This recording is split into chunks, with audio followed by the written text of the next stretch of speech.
I'm recording. All right. Welcome, guys. Welcome to Wingin' It, TheWestWingPodcast. My name's Andrea, and this is my friend Sallie. Hi, everybody. Hello.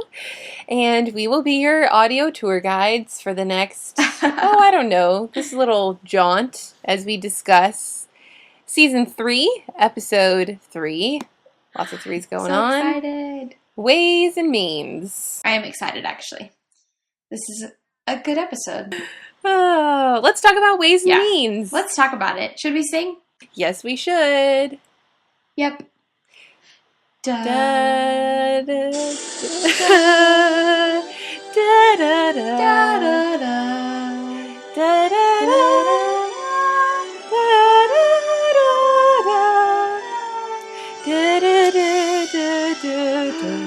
We could just go on and on. Oh, West Wing. Ad nauseam. Go on and on. Are you sleepy today, Sallie? Are we getting a sleepy Sal? I'm a little sleepy, but I'm not terribly sleepy. I'll try and perk up a little bit. Okay. It's all ways and means. How'd you feel about this episode? Ways and means. I really like this episode. Do you? I do. Did you not? Good. No, I really like it, but I really love the next one. So it's this one.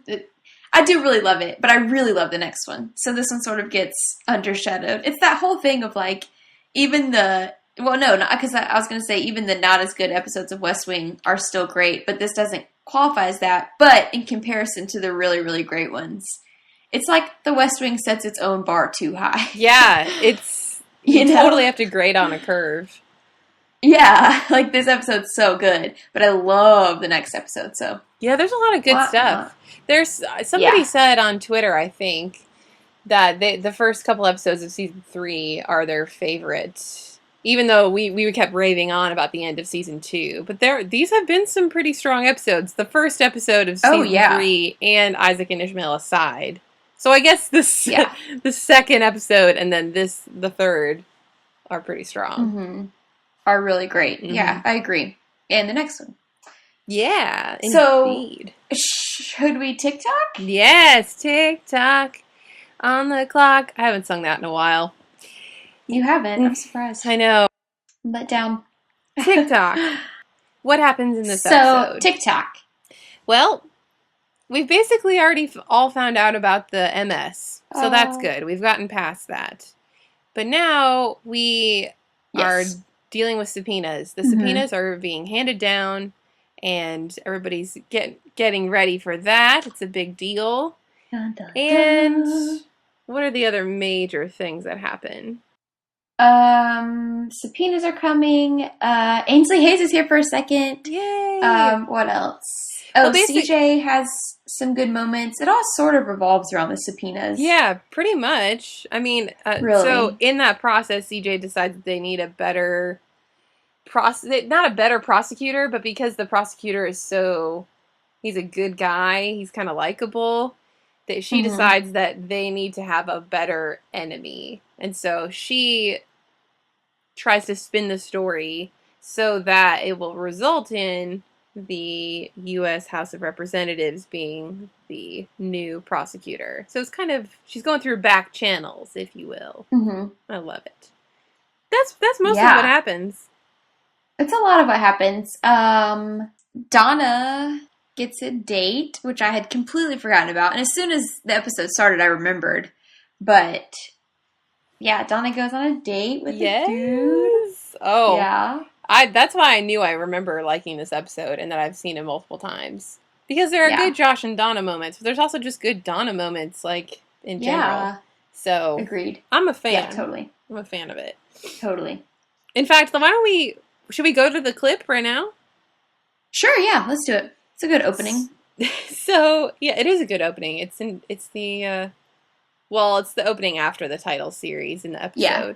But Donna has been up all night, pulling an all-nighter, trying to find the filing key that she accidentally filed away in one of the boxes that she so carefully packed and organized, trying to prepare for the upcoming deposition or whatever.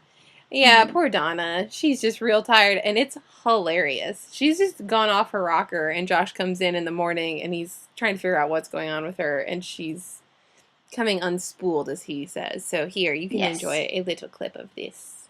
Were you here all night? Is it daytime? It's 7:30. Usually when I stay up all night, I'm able to pass a 19th century English literature midterm. Josh?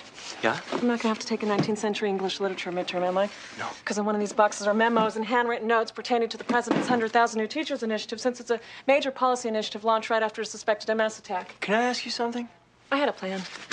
When you say in one of these boxes... I had a plan. Each box is numbered. There's a piece of paper with a number and a corresponding description of the contents of each box. Well, where's the piece of paper? It's in one of these boxes. I had a plan. I grew up on a farm. You grew up in a condo. I grew up near a farm. And I was cute, and I was peppy, and I always did well in my 19th century English literature midterm till you came along and sucked me into your life of crime. Hey, I'm not the... White-collar crime boy. You know what they did to a girl like me on that cell block? I've seen those movies. Yeah, me too. I'll bet you have. Look. Sell my farm girl ass for a carton of Luckies. Seriously, you need to sleep for a while. I can't yet. Because in one of these boxes are FedEx receipts and mailroom records for any gifts or packages sent to senior staff. And one of these boxes is a piece of paper which says which box it's in. Oh, Donna. It's a really good scene. It's also one of those things where, like, would Donna actually be doing this? I'm not totally sure, but I like the scene so much that I'm buying it and I'm not asking any questions. I did kind of wonder the same thing, too. Yeah, because it's the president's itinerary is what that's part of what she's looking for. And that seems like it would not be her job. And also, like, we have computers now. Like, this isn't all the way back in, like, the Stone Age. Like, there are computers on everybody's desks, and I assume the president's itinerary is on there somewhere. But anyway, it's fine. Do you think it was Do a missing Do you think it was a Mrs. Landingham thing and Donna was trying to cover? Oh, maybe so. Well, but then why would Donna have made the key? I don't know. It doesn't matter. The scene's so wonderful that I'm just That's like, true. whatever. It's fine. Right. I don't care. Although we do have mention of we do have some Mrs. Landingham moments in this episode. Not that she's present, but that they are reflecting back on it. And the whole thing with the pens and Bartlett wanted to, he didn't have his pen and he normally has it because she always put it in his pocket and he never knew. And Charlie had to tell him. It is wonderful. That storyline is I just think it's so well done. Like, it's so, I don't know, it's not as, like, dramatic as, like, because there are times when he calls out to her, like, out of habit forgets that she's not there. And that's fine and that's whatever. But, like, you've seen, that's a device that's used also in other shows and movies. Like, that's a common thing. Like, I've forgotten that they're not around. This pin thing was so, like, nuanced and real to me that it just, I don't know. That's the toughest moment for me. I just like that it existed. I mean, yeah, I loved the way they did it. It was so tactfully, tastefully done. Right. I mean, I feel like we had enough of closure from season 2 because there was so much about it. But I liked that they brought it back just for because it wouldn't just go away. It's the same way as when. You know, in season 2, we liked that they were making references to Josh's shooting, and it's the same in this. That, you know, everyone moves on with their lives, but, like, it's gonna come up. Like, things are gonna happen. You keep losing people after you've lost them. So totally in different ways. True. So and that's what I think is. I mean, somebody has a quote. I should really Google this before I butcher it, but somebody has a quote about how, like, you lose people over time, like in ways like how the mail stops coming, and it's stuff like that, and it's very real. And I think Sorkin did a great job with that. So, gosh, kills me. Good job. Yeah, it was tough. But and the other half of that storyline was that Charlie was telling him he needed to interview new secretaries, right, assistants, whatever they are. And they have 5. They have 5 secretaries as it is, and things are still getting missed, which really stresses me out, and it really makes me curious. Like, how do they divvy up the workflow? Like, is one person idea. I really want to know. Is somebody just do scheduling and somebody just does this? That has to be how it's done. Like, one person focuses on foreign stuff and one person focuses on scheduling. One person, you know, like, they have to divide it up like that. like internal scheduling and then external scheduling, or like personal scheduling. Like, I don't even... It's stressing me out. It really stresses me out. And then I think about the communication. Like, even if they were an expert, I guess if you're at that level, an executive assistant, like... Oh, yeah. The executive assistant. Yeah, you were the executive assistant in the country. You all better be on point with your communication. I mean, there is no miscommunication time. Agreed. Ain't nobody got time for that. But yeah, that stressed me out when they said that. Yeah. Oh, also there's a wildfire that's happening. We forgot to mention. Yeah, I was just going to say that too. There's a wildfire in Yellowstone, or near Yellowstone. And... Oh, no. Yeah, and this is when Sam says that he wanted to be a firefighter, and Josh says that he wanted to be a ballerina. And then immediately reneged it and didn't want to talk about it. Yeah, he's like, I'd kind of like that to not get around. Well, then you should not have said anything, because you should know better. Yeah, why would you even offer that up? Yeah. But it's cute. Can you just imagine the little Josh Lyman at age 4 just hamming it up in dance class? Because I can. Oh, yeah, it's definitely cute. Definitely cute. But Ainsley Hayes is here. Yeah, so happy. How long has it been since we've seen her? It's been a while. And the thing is, she doesn't even make like an entrance. Like, we're in the room with, I think, CJ and Oliver Babish. Yeah. And Ainsley's just like sitting there on the couch. And you're like, Ainsley! Or that was what I did. I was like, Ainsley! Because, yeah, it's been a while. It's been a while. I mean, I honestly can't recall the last episode. Because she wasn't in... I don't think she was in 17 People and Beyond, right? She was in 17 People. I don't remember between 17... Okay, so I guess we just saw her in 17 People, but a lot's happened since then. Yeah, it's been too long, homegirl. I don't know why they did that. I guess they were just so concerned about other things that they... Yeah, definitely. Forgot to write her a storyline. Sorry. Right. So we're glad that she's back, and... Man, I love the whole thing with CJ when she realizes like what they need to do to position themselves to really win or have a fighting chance at winning this battle about the MS. Because she said, you know, if you're not on offense, you're on defense. And I'm like, I mean, that's just good political posturing, and I know nothing about it. And they talk about how the current prosecutor is a good guy, and it's hard to make him look like he wears the black hat, which if you're a Scandal fan, then you probably loved that little moment, because they talk about wearing the white hat all the livelong day. Yeah. And I just loved it. I love seeing CJ excel. I love like when Leo says to go into her next press briefing and kind of like show him what she's got. And she kind of puts out a test balloon and kind of starts changing the message, and then people start coming up to her on the hill saying, oh no, don't look like you're getting too cozy, like we want to distance ourselves. And she knows exactly what she's doing the whole time, like a boss.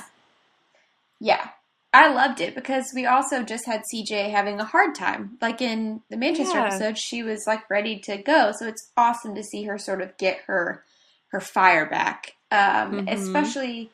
I mean, because, and it's like you said, how, like, strategic it is, and how, like, oh, it's just these little tiny things that actually mean a lot. Like, oh, she calls him Clem instead of Mr. Rollins, I think. Rollins, I can't remember, but she calls him Clem just casually.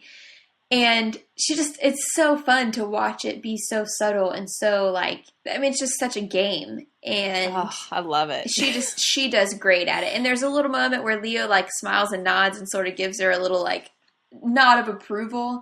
And it's great, because CJ's, you know, she's back on top then. Yeah. It's super manipulative. Why do I like it? It's terrible. I think there's something wrong with me that I find it so gratifying. It's so interesting, though, like with the English sneaky language, like just the teeniest things. Yeah, the context and the subtext and all of the text, all of the things. I think it's so fascinating. I agree. Speaking of texts, this is the first time we hear one of those Sorkinisms, screw them with their pants on. Just felt like it was worth mentioning, since we'll hear it many times throughout the series. And other series by Aaron Sorkin. I don't remember when that was said, but yeah, that's a... Josh, Josh said that he would do it when they're talking about, oh, I can't remember what exactly. Oh, when they canceled the meeting, Toby's going on and on about, like, going to this meeting, and he's, like, trying to gear himself up for it. And then they canceled the meeting. It's about repealing the estate tax. Oh, yeah, that's happening, too. Yeah, I was about to say, that's a whole other storyline as well. Whoops, guys, we have failed you. Go back and watch the episode. It's much more delightful than this. Yeah, than us trying to recap it. We should just purposefully not tell you what's going on, so you have to go back and watch. What else do you think happened in this episode? The estate tax is a big deal, and it becomes an even bigger deal in the next episode. But it's interesting in this. So, like, the estate tax, they're going to pass it, or they don't want to pass it. They're about to compromise on it. That's what it is. And eventually it leads to, at the end of the episode, which I really like this, because Doug and Toby are arguing about it again, whether he should veto or what they should do. And Toby's like, oh, I know what he's going to say, and gives this whole spiel about how he shouldn't veto, he should compromise, or he should do whatever. And then Doug is like, I think he should get out the stamp. And, like, goes on his whole rant. I just thought that was that was so fun. Yeah, it was nice to like Doug. I know I'm not supposed to dislike Doug, but I liked it because he was so pro having the president show his strength. And, you know, it was nice. Yeah, there was kind of a weird moment with Oliver where he tells CJ she's got an amazing body. Did you catch that? Yes. And I didn't love it. I don't know. Didn't? Wait, was it Bruno? Who was it? It was Bruno? Oh, sorry. Did you say? It was definitely Bruno. I definitely said Oliver. Bruno. That's one of those reasons I don't like Bruno. There's also, and I know I didn't mention this last time because he calls Margaret redheaded girl, and I know that like pays off later and blah blah blah. But he's totally the kind of person who would just say that with no payoff, who would just not learn people's names and whatever.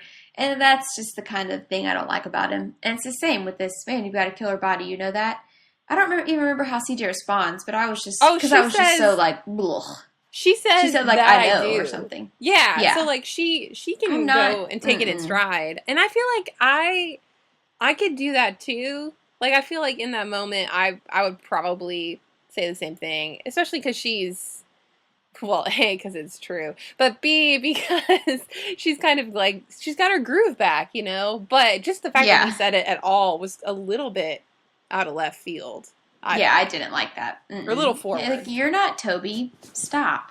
Yeah, stop taking Toby's lines. Yeah. Also, Bruno. Right before that, though,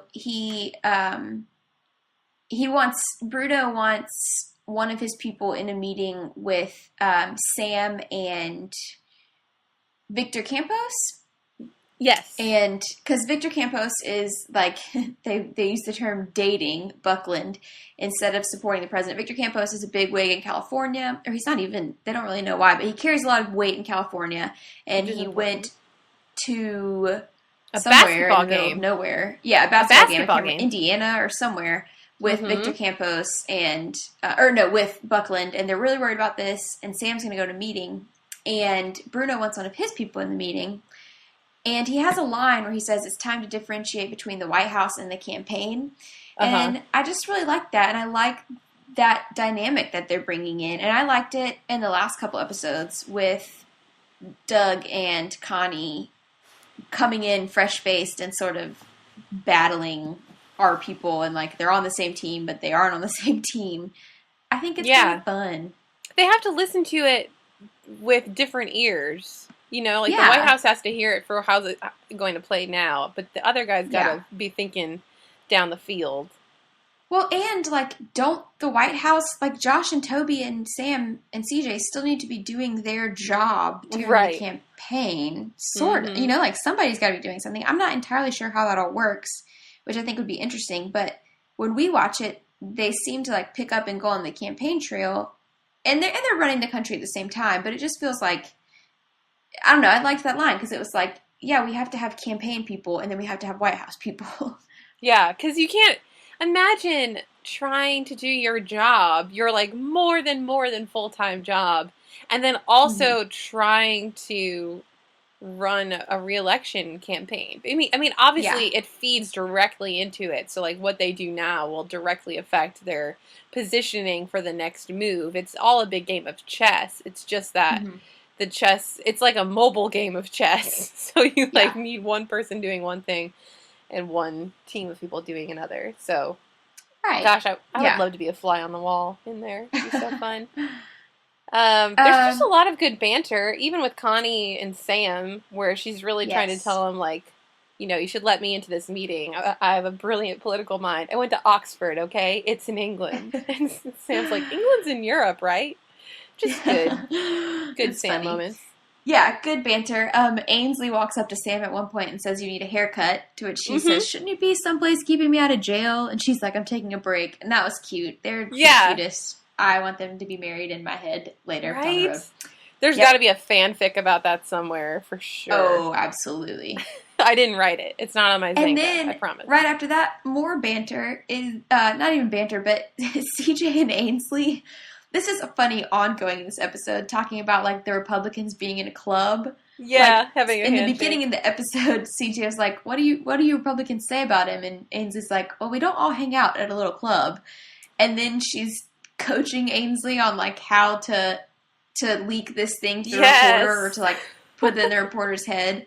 And she's like, oh, shake your head a little. Like, it just, the whole thing is so funny. I know, I wanted to go back and rewatch that. Yeah, you should go back and rewatch it. I thought about recording it for audio clips, but it's really more of a physical thing. You can't quite it is see visual. It. Yeah, maybe I'll put it on the Instagrams. Not sure.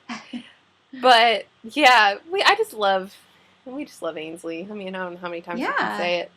Well, we could talk about the date. We could talk about Donna and Cliff Callie.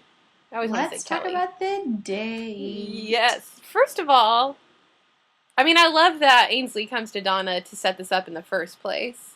Yeah. And she says that the guy's really cute. He works in government somewhere. And I love that Donna asks if he's funny, because that's important. Yes, it is very important. I'm glad that that's important to her. And not just me. But she shows up an hour and a half late. Do you think that was an exaggeration? Because I don't know, but, like, I know that, or I guess cell phones weren't really that prevalent, but, like, you could have called the restaurant. You could have done something. Like, and what guy would wait an hour and a half? That's the other question. I mean, really? Dude. But they have some great chemistry, in my opinion. I think they're so adorable, and he's pretty adorable, but they have very good chemistry, and the date is very fun until they realize they have to be enemies. It's like Romeo and Juliet. Yep. Wherefore art thou? So he has been assigned, just that day, has been moved to the Oversight Committee, which is handling the investigation of the White House. I mean, it was bad enough when he was just on Ways and Means, though, right? Because in Ways and Means, that's who Josh was battling with about the estate tax? Was that who? Yeah. Okay. So she already felt bad when she found out that he was on Ways and Means. But then when he realizes that he's being moved to the other jurisdiction, then it becomes bad on a whole different level. And that will show up again. But yeah, it was pretty sad because they were really cute. I liked it a lot. Yeah, they're really cute. They talked about a second date and whatever. Yeah, it was very cute. And I liked how she asked him, because obviously she's a Democrat and he's a Republican, so they were able to have that moment of, like, why are you a Republican? But not in a heated way, because this is somebody that she's, like, trying to date. So again, it was just another example of the Wing showing us civilized discourse. It's definitely and showing politically optimistic. Yeah. He's like, I just like smaller government. She's like, okay, you're cute. Good point. Right, yeah. Oh, man. It was enjoyable. Other things. Sam speaks Spanish, so that's a thing. Yeah, well, and I was just reading my notes on this. They meet with Victor Campos, and they have, like, a talk about all of this. One thing I don't love is, we've talked many times about Sorkin and the characters always needing to be the smartest people in the room. It drives me bananas, though, when they just rattle off statistics that, like, came from nowhere. Connie does this at one point. I can't remember if it's when they're in the meeting or when she and Sam are outside. I think it's when she and Sam are outside. And she just, like, rattles off these statistics. And I'm like, who just walks around with these, even, like, incredibly smart people? You might know a few statistics about things that, like, you really care about. But to just, like, rattle off, like, Rain Man-like statistics. Well, Josh does the same thing. In the next episode, Josh does the same thing. Like, tons of statistics about favorables and unfavorables. Like, maybe that's just something you have to really have a handle on in politics. Right? Maybe so. I mean, I guess so when it comes to, I would just think, I don't know, they're so specific in so many of them. It just feels fishy to me. But, I mean, it's fine. Does it feel more or less fishy than the fact that Sam just starts speaking Spanish? Less fishy. I buy that Sam speaks Spanish. Really? I don't know why, but yeah. Isn't he from Southern California? Not that matters, but like, well, it does matter. I mean, I feel like there are areas of the country that their people are more prone to learn Spanish. That's true. I just think it's, I mean, obviously it's not like we had to know that super educated. Yeah. Yeah, I wonder what the average... how many languages the average White House staffer can speak. You know what I mean? Probably a few. I mean, because just in general, in high school and college, you're required to take foreign language usually. So I imagine somebody that likes to learn as much as these people like to learn would want to speak a different language. And in law school and stuff. Okay, Sally, let's just do a hypothetical. If I were to decide today that I wanted to work in the White House, in any capacity... Do you think I could, do it? I'm 30 years old. I have no idea. I could learn a language. I could, move to D.C. and start, I could say clerking, but I can't even clerk for people. I don't even know what that even means. But, where, do you think I could do it, or is it too late? Do you have to decide that you want to work in the White House when you're, 15? That's sort of what I think. I don't know if it's that extreme, but I think you have to be, I mean, I just think of it as, super elite. You have to be the top of the top. Not that you're not the top, Andrea. I think you're wonderful. But I just mean, it feels you're more of the bottom dweller. It feels like, I don't know. And maybe I'm totally wrong. It just doesn't seem like I don't know. I mean, it's definitely not a normal job, you know? But... Sure. I guess I'm just wondering if there is a cutoff, though. It really feels like age 15, because I feel like by the time you're 16, even Rory Gilmore knew she wanted to go to, Harvard or Yale, and then she wants to become I feel like the super ambitious, super focused people know very early on. So I just wonder, is it too late? I don't think Has the ship sailed? I think you can do anything you set your mind to. Really? Would you tell me if I could? But I think going to Harvard or Yale would have helped. For sure. My degree isn't worth anything. Right. Oh, I'm still paying on it though. Right? Right. Okay. Speaking of things you learn in school, I feel like today's SAT word from Aaron Sorkin was boondoggle. Yeah, that one I don't know. I don't know that one. It's an enjoyable word. What does it mean? From context, I think it's some sort of I don't know how to define it. Shoot. I can use it in a sentence. It's like something bad, something messed up. It's the state of my iPod headphones after they've been in my purse for any amount of time. I get them out and they're in some sort of boondoggle that I have to unravel. Work or activity that is wasteful or pointless but gives the appearance of having value. Yes! See? That's exactly what happens to my earbuds. I know we talked about the Miss Lanningham pin thing, but when he gets that pin out when he gets his stamp and his pin out ready to veto the bill, I'm just and when he sits down by himself at the desk and takes them out, the whole thing is just perfect. And I like when they come to tell him to veto. I think that's great. I just like everybody's attitude in this. I think at one point, I wish I could remember who. I feel like I've failed everyone on that. I can't remember who has said what.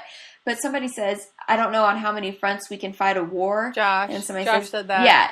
Do you want to find out? Yeah. And I like that they're sort of back in this let Bartlett be Bartlett kind of thing. Yes. Totally. Yeah. Totally agree. Yeah. Yeah, and the very ending where CJ starts watching the TV when they're talking about reassigning the prosecutor, and then everybody else starts gathering around, and she's opening up a beer and says, "Come and get it." I'm like, love this show. Yeah, so great.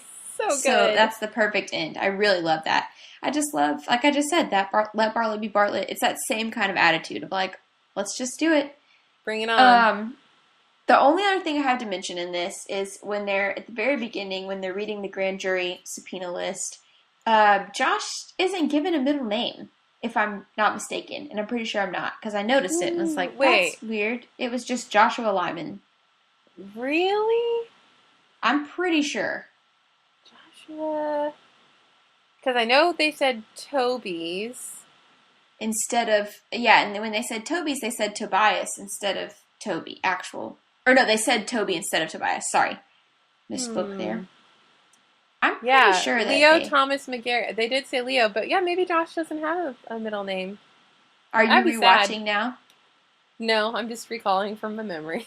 Oh. It happens on occasion. I'm pretty sure that they don't.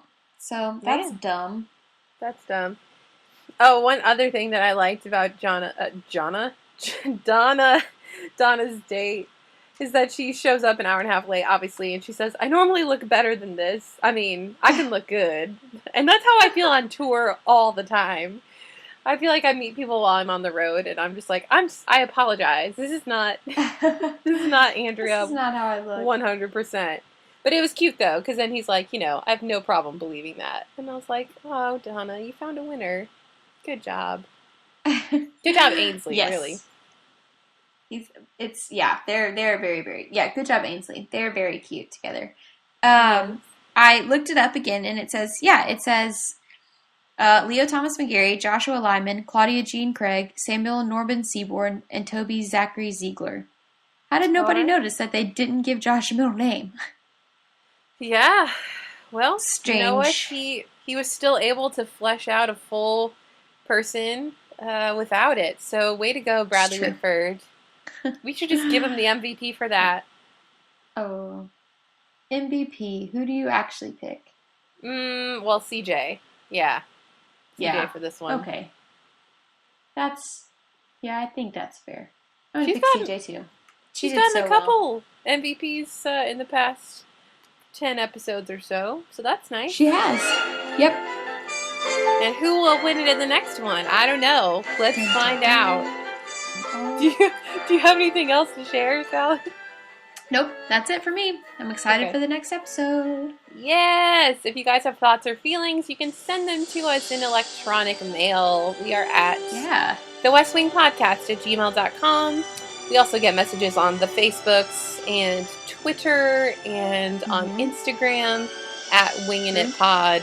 So, send us it all, and we'll read them and we'll think about them. And we'll catch you guys in the next episode for On the Day Before.